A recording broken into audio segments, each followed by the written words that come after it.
गंडकी नदी के किनारे। आपने गंडकी नदी का दर्शन किया होगा। नेपाल जो गए हैं वो गंडकी नदी का दर्शन किए होंगे।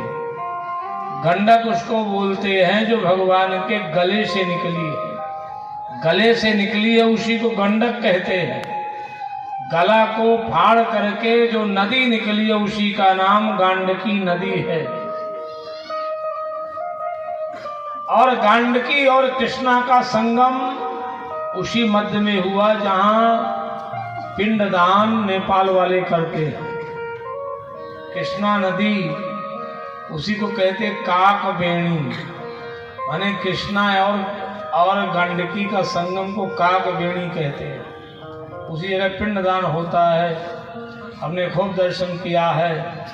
गंडकी नदी के किनारे जो शालिग्राम भगवान मिलते हैं, श्वेत वर्ण में भी शालिग्राम होते हैं, श्वेत वर्ण के भी शालिग्राम होते हैं। जिनका श्वेत रंग है वो भी शालिग्राम है, काले रंग में भी शालिग्राम है, भूरे रंग में भी शालिग्राम है।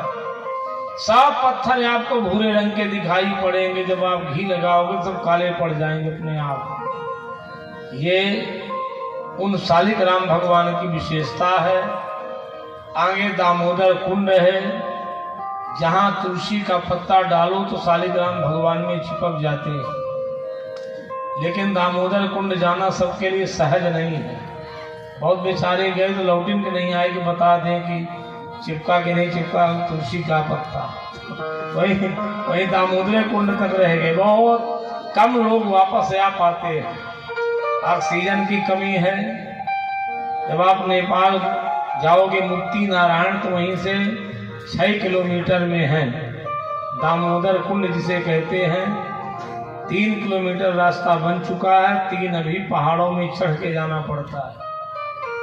ऐसे गंडकी नदी के किनारे पुल्हा आश्रम था, वहां भरत जी तप करने लगे। एक मृगी जो है गर्भवती पानी पीने आई, पीछे से सिंह का दहाड़ हुआ।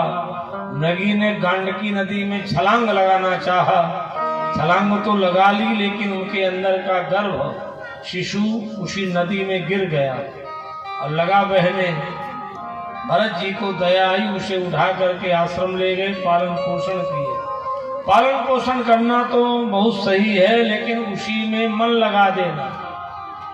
उस मृग के छौने में उन्होंने मन लगा दिया। रात दिन उसी से खिलवाड़ करते, गोदी में बैठाते, स्नान कराते, उसी को पूछते। अब गए थे भजन को, आए थे हरि भजन को, ओटन लगे कपास। वही कहावत सिद्ध हुई कि दिन रात मृग के छौने से ही भोजन करते तो भोजन करते, मृगा की तरह वो भी चलने लगते। माने मृग से इतना प्रेम फंस गया। उस तरह से भरत जी ने सेवा की। अंत में वो मृग गायब हो गया, आया ही नहीं। वो इतना दुखित हुए कि महाराज दुखित होते होते उसी मृग के विरह में वो प्राण त्याग दिए। परिणाम क्या मिला? अंतमति सो गति। अंतिम आपकी जो मति होगी वही गति मिलेगी। इसीलिए आपके मुख में मरते समय सोना, तुलसी, गंगा जल डाला जाता है। कहते हैं गीता जो है मोक्षदायिनी है, इन्हें मुक्ति मिल जाए, भगवान हरि पद प्राप्त हो जाए।